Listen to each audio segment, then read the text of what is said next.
안녕하세요. 제이딩입니다. 1월 4일 수요일 밤 9시 5분 차트 공부 영상입니다. 이번 시간에는 시간에 대해서 한번 얘기해 보려고 합니다. 우리가 이 투자를 하거나 투기 매매를 하거나 이제 이 시간적인 요소가 되게 중요한데 예를 들어서 제시 리버머 같은 사람은 시간 요소야말로 투기를 성공으로 이끄는데 가장 중요한 요소다. 이런 식으로까지 얘기를 했어요. 그래서 그만큼 투자를 함에 있어서 시간적 요소는 되게 중요해요. 그래서 지금 우리가 이제 엘리엇 파동을 가지고 이제 판단을 하잖아요. 추세적인 어떤 흐름을 보기 때문에. 그래서 1, 2, 3, 4, 5 이렇게 ABC 이렇게 됐을 때 요 한 사이클이 얼마나 걸리냐. 일본 기준으로 봤을 때 보통 이제 일반적으로 얘기하는 걸 한 6개월 정도 보거든요. 요 한 사이클이 끝나가는데 일본 기준으로 봤을 때 이제 그런데 우리가 시간적인 엘리엇 파동은 이 시간적 어떤 그 개념을 명확하게 설명을 하지 않아서 이게 얼마나 걸릴지, 얘가 얼마나 더 갈지 안 갈지 이거를 이게 좀 판단하기가 참 어려워요. 그래서 우리가 제일 힘들어하는 것 중에 하나가 뭐냐면 이제 조정인 거죠. 조정에 접어들면 이 조정이 언제 끝날지 몰라요. ABC 이 조정이 나올 때 이렇게 지금 이렇게 길게 이게 지금 코스피 지수인데 코스피 지수가 이게 지금 월봉인데 조정이 엄청 길게 나오고 있죠. 이게 지금 이게 지금 1파다라고 했을 때 지금 이게 그럼 2파가 되는데 이 2파 조정이 엄청나게 길게 나오죠. 근데 이제 일반적으로 이 시간적인 개념을 이제 우리가 따질 때 보면 이제 요렇게 요만큼 상승했던 기간, 그러니까 상승했던 기간이 만약에 한 10달이다. 그러면 보통은 요거와 비례해서 조정도 한 10달 정도 나오거나 아니면 조정은 더 길게 나오는 경우도 많아요. 그럴 수 있거든요. 그래서 이게 이게 1대 1.5 정도 비율로 조정이 나오는 경우도 있고, 심한 경우 1대 2, 1대 3 이렇게도 나오거든요. 그래서 우리가 시간 개념을 제대로 컨트롤 할 수 있어야 투기 매매가 됐던 투자가 됐든 간에 성공적으로 그 매매를 성공적으로 끝낼 수 있다. 그렇게 보시고 여러분이 이 시간 요소를 꼭 명심하고 여러분들이 잘 다스릴 수 있어야 돼요. 그래서 이 시간적인 요소를 나의 타이밍으로 가기 위해서 여러분들이 해야 될 것 중에 하나는 첫 번째 뭐냐면 매매를 직접 매매 내용을 직접 기록한다. 직접 기록한다. 남이 해주는 거 말고. 그래서 여러분들이 저 같은 이런 이제 유튜버들이 이렇게 얘기하는 내용 말만 믿고 매매를 하기로 결정을 하면 안 돼요. 그러면 결국에는 그 사람의 어떤 그 말을 믿고 하는 거기 때문에 결국 그 사람의 말만 또 이렇게 쳐다볼 수밖에 없거든요. 이제 그렇게 되면 여러분이 온전한 자기의 매매를 할 수가 없어요. 그래서, 내가 직접 매매의 내용을 직접 기록한다. 근데 이제 뭘 기록하느냐? 가장 이제 중요한 거는 여러분들이 예를 들어서 지금 여러분이 어떤 코인 하나, 예를 들면 파워레저다. 이러면 파워레저 코인을 여러분이 이제 유심히 보고 있을 거 아니에요? 그럼 뭘 적어야 되죠? 첫 번째로는 여러분이 가격의 변동을 한번 봐야 돼요. 얘가 가격이 예를 들어서 1,000원이었는데 지금 계속 한 달 동안 1,000원에서 1,100원에서 1,300원 사이에서 움직여. 여기에서 크게 변동이 없어. 그러면은 고점이 1,300원이고 1,100원이 이제 저점이었겠죠? 이제 요 사이에서 움직이고 있다가 얘가 상승으로 갑자기 올라가거나 하락으로 떨어지거나 이제 둘 중에 하나가 나오면 방향이 나오겠죠. 그럼 평소와 다른 움직임이 있는 거예요. 그래서 여러분들이 어떤 매매 내용을 직접 기록한다라는 건 이 가격의 변화를 쭉 보면서 차트와 함께 보는 거예요. 그랬을 때 평균적으로 이런 어떤 그 기간은 어떻게 나왔었는지, 그리고 그 기간 동안에 가격의 범위는 어떻게 움직였는지, 이런 것들을 확인을 하다 보면 이게 이제 길게 쌓이잖아요. 그러면은 이 코인이 평균적으로 봤을 때 어떤 패턴을 가지고 그리고 어떤 가격 변동 범위 안에서 움직이는지 이런 것들을 체크할 수가 있어요. 그래서 그렇게 첫 번째로 이렇게 가격의 변동 범위를 확인을 해 본다.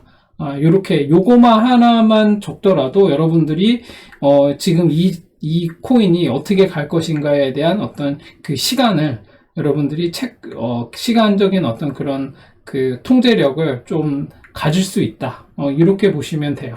그래서 요 가격이라도 적어보면 되게 좋다. 그래서 우리가 투자가 됐든 투기 매매가 됐든 되게 중요한 건 뭐냐면 앞으로 얘가 상승할 여력이 있는지 또 아니면 하락할 여력이 있는지 이제 이거를 판단해야 되는 거잖아요. 그러면 이거를 나름대로 예측할 수 있어야 되는데 그럼 그 판단을 어떻게 할 거냐? 그래서 제가 맨날 원칙과 기준이 있어야 된다. 이제 이런 얘기를 하잖아요. 그러니까 한마디로 얘기하면 여러분들이 스스로 판단할 수 있어야 된다. 스스로 생각해야 할 수 있어야 된다는 얘기거든요. 그러니까 여러분들이 이게 기술적 지표가 됐든 여러분이 어떤 기본적 분석이 됐든 뭐가 됐든 간에 여러분만의 어떤 그런 원칙과 기준을 세울 수 있는, 그러나 어떤 종목을 갖다 들이대도 그 원칙과 기준이 그때그때 달라지지 않는 그런 기준을, 원칙을 여러분들이 세울 수 있어야 돼요. 뭐 예를 들어서 나는 손절은 3%, 이것도 하나의 기준이 될 수 있겠죠. 나는 무조건 손절은 3%야. 마이너스 3% 되면 나는 무조건 손절. 뭐 익절, 나는 5% 되면 무조건 반 정도는 매도, 10% 하면 전량 매도. 이것도 하나의 기준이 될 수 있겠죠. 그러면은 여러분들이 적어도 리스크를 줄이면서, 손실을 줄이면서 매매를 할 수 있다. 이렇게 보면 됩니다. 그래서 여러분들이 직접 시간을 컨트롤하기 위해서 여러분들이 직접 매매 내용을 기록해야 된다. 그 중에서 하나가 뭐냐? 가격의 변동이다. 가격의 변동을 반드시 적어야 된다. 그리고 이 가격의 변동은 결국에는 얘가 매일 당일, 매일매일 변하는 어떤 그 오름과 하락률과 상승률에 대한 어떤 그 퍼센테이지가 나올 수 있겠죠. 요거하고 같이 연동돼서 볼 수 있으니까 그건 아주 직관적으로 되게 좋은 어떤 그 시간적인 어떤 요소를 살피는데 되게 중요한 것이 될 수 있으므로 그거를 반드시 여러분들이 좀 살펴야 된다. 이렇게 보시면 될 것 같고, 이게, 그리고 여러분들이 어떤 판단을 할 때, 두 번째로는 이제 여러분들이 어떤 이 시간적인 요소에서 판단을 할 때 뭐냐면, 여러분들이 예를 들어서 제가 코스피는 이런 얘기 했었죠. 코스피는 한 묶음 나오고 두 묶음이 나왔으니 얘가 여기서 한 묶음이 더 나와야 된다. 반드시 여기 한 묶음이 더 나와야 된다. 이렇게 얘기를 했잖아요. 그러면 얘가 이렇게 계속 떨어지고 있는데 이제 한 묶음이 더 남았는데, 그럼 여기서 들어갈지 지금 들어가야 될지 이게 판단이 안 서잖아요. 그래서 이게 한 묶음이 더 나온다라고 믿고 있잖아요. 이 차트를 보면서. 그럼 이 한 묶음이 나올 때까지 기다릴 수 있어야 되거든요. 내가 생각하고 있는 방향으로 갈 때까지 기다려야 돼요. 그럼 그 기다릴 때 그 기준이 뭐냐? 추세가 쉽게 말해서 하락을 계속 하고 있는데 얘가 이제 다시 상승으로 전환해서 갈 때까지 기다려야 되는데, 그러면 이게 상승으로 전환했다라고 볼 수 있을 만한 기준이 뭐냐? 라고 했을 때 제가 이제 여러 가지 얘기를 했어요. 그 중에 가장 대표적인 게 제가 여러분들에게 얘기했던 게 이동평균선을 얘기했었고, 이동평균선 일본 기준으로 했을 때 241선은 매우 중요하다. 241선은 매우 중요하다라고 얘기를 했어요. 그래서 얘가 이렇게 지금 이렇게 하락을 하고 있는데, 여기서 이렇게 상승하고 이렇게 하락을 하고 있는데, 얘가 이제 언제쯤 얘가 상승으로 여기 한 묶음이 더 나올 수 있을 때가 언제냐라고 했을 때 이제 그 기준이 뭐냐? 코스피를 예를 들어서 보면 이제 일봉으로 한번 봐야겠죠?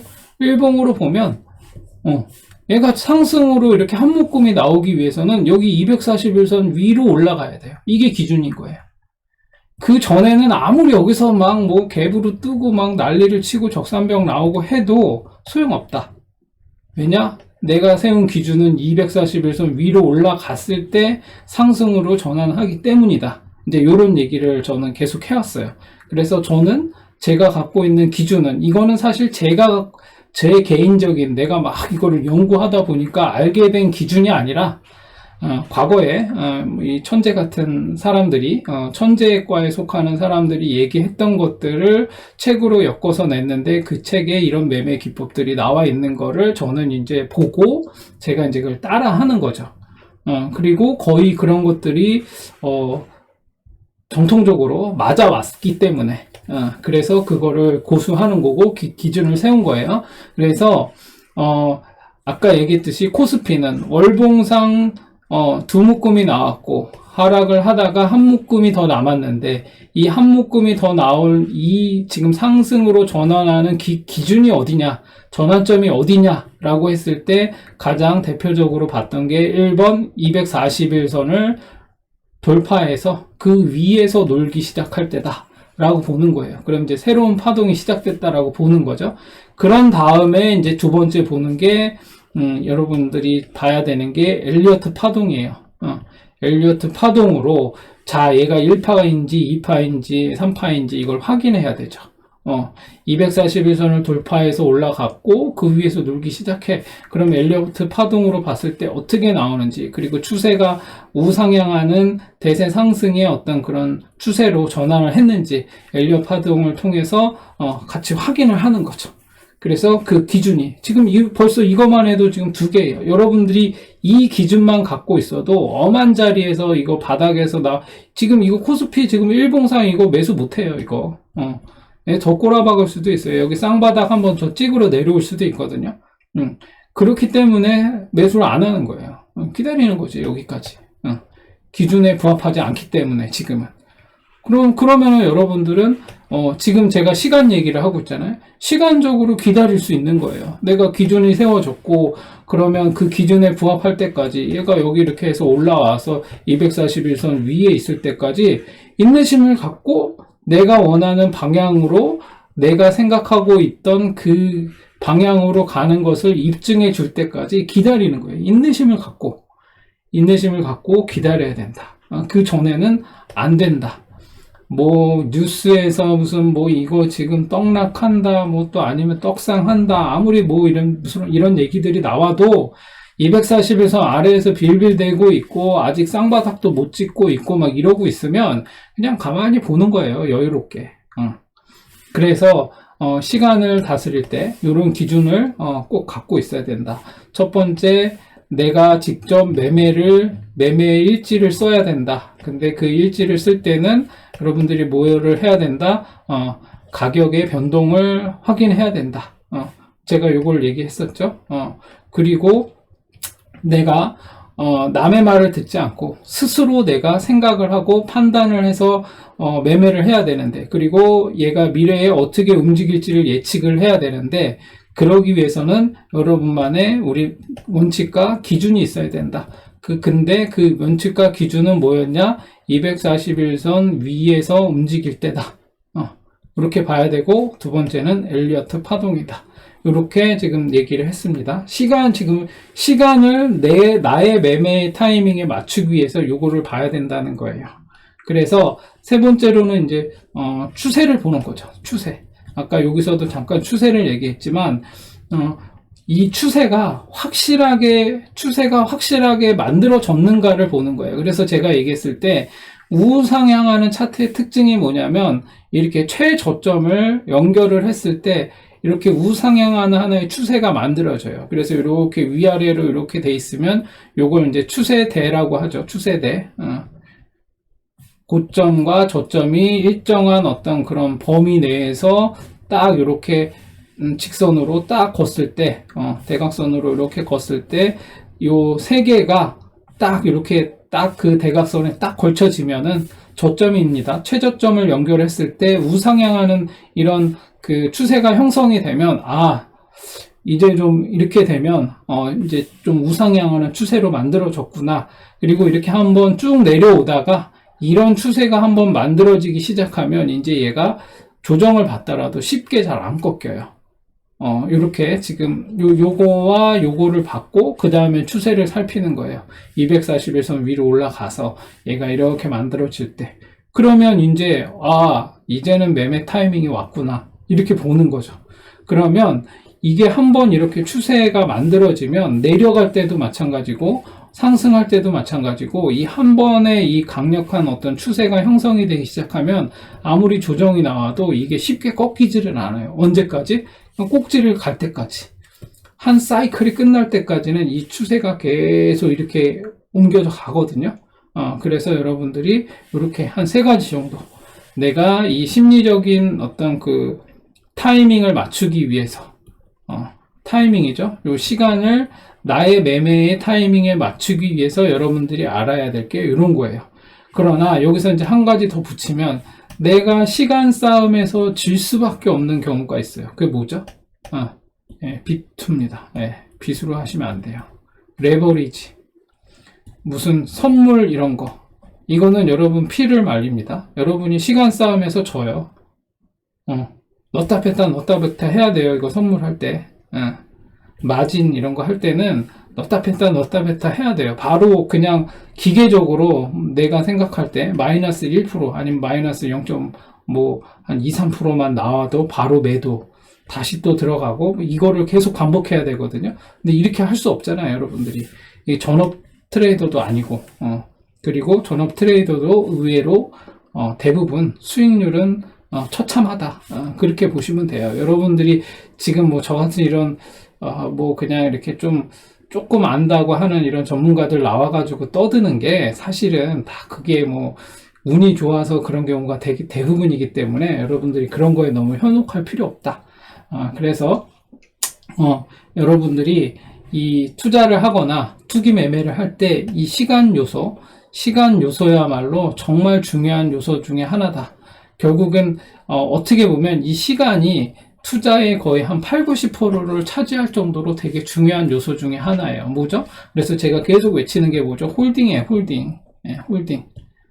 내가 딱 어떤 손절가를 딱 지켜가지고 뭐 이렇게 떨어질 때 딱 손절을 하지 못했을 때는 그냥 뭐 홀딩 해야죠. 이 방법밖에 없어요. 그래서 그러려면 이 시간적인 요소를 잘 다스리기 위해서 여러분들이 해야 하는 그런 어떤 기본적인 것들을 지금 말씀드렸으니까 요거를 다시 한번 점검해보고 내가 어떻게 매매 계획을 세워야 할지 그것들을 한번 잘 보셨으면 좋을 것 같습니다. 왜냐하면 지금의 시간이 아직도 매매의 타이밍에 맞냐 아니냐 이거를 이제 놓고 이제 이견이 막 이제 생기긴 하는데, 뭐 이제 지금 제가 쭉 기본적 분석에서 이렇게 보면 뭐 매크로 시향을 보거나 뭐 매크로 시향을 통해서 뭐 장기적인 어떤 경기의 어떤 이런 사이클이라든지 얘기하는 여러 가지 전문가들 나와서 얘기를 하는 걸 들어보면 대부분 뭐 이번 상반기 1분기에는 별로 안 좋다. 뭐 이제 여름 2분기 넘어가고 하반기 정도. 그래서 우리 흔히 하는 말이 뭐 고, 하, 저 아니면 상저, 하고 뭐 이런 말들 하잖아요. 그러니까 상반기에는 지금 이제 요 추세가 많아요. 상반기에는 이게 좀 낮게 있다가 하반기에 이제 올라간다. 뭐 이런 얘기거든요. 근데 이제 어떤 이제 또 그 매크로 보시는 분들은 상반기에는 그나마 지금이 고점이다. 근데 하반기에는 이제 더 떨어진다. 막 이렇게 얘기하는 사람들도 있어요. 그래서 지금 요게 지금 상저하고가 전반적인 지금의 어떤 그런 얘기가 뭐라고 할까, 주류적인 어떤 그런 시각인데 이건 모르는 거예요, 진짜. 그치만 이제 제가 얘기했죠. 뭐 예를 들어서 주식 시장에서 뭐 지금 코스피 같은 경우는 한 번, 두 번이 있고 세 번째 하락을 했고 한 방이 더 남았다. 이게 언젠지는 모르겠지만 한 방이 더 남아 있는 건 분명하다. 이것처럼 뭐 상고 하저가 될지 상저 하고가 될지는 몰라요. 이거는 모르는 거예요. 그래서 내가 원하는 그 타이밍을 기다리는 거예요. 그래서 코스피는 여기 올라오면 이제 여기서부터 놀기 시작하면 추세대도 한번 그려보고 파동으로 지금 이게 1파가 나온 게 맞는지도 확인을 해보고 가격의 어떤 그런 전반적인 그 흐름도 한번 살펴보고 이러면서 이제 이 타이밍을 한번 노려보는 거죠. 그래서 이런저런 말들이 많이 나오니까 제가 얘기하는 게 지금은 매수 타이밍으로 적절치 않다. 이 얘기를 하기 위해서 제가 시간적인 요소에 대해서 한번 설명을 한 거고, 여러분들이 요거를 좀 한번 깊이 한번 생각해 보시고 어떻게 나는 지금의 어떤 시기를 어떻게 보낼 것인가를 한번 좀 생각해 보고 매매의 어떤 타이밍도 한번 노려보면 될 것 같다는 생각에서 이렇게 간략하게 올렸으니까 이거 한번 보시고 여러분들도 한번 잘 매매 타이밍을 노려봤으면 좋겠습니다.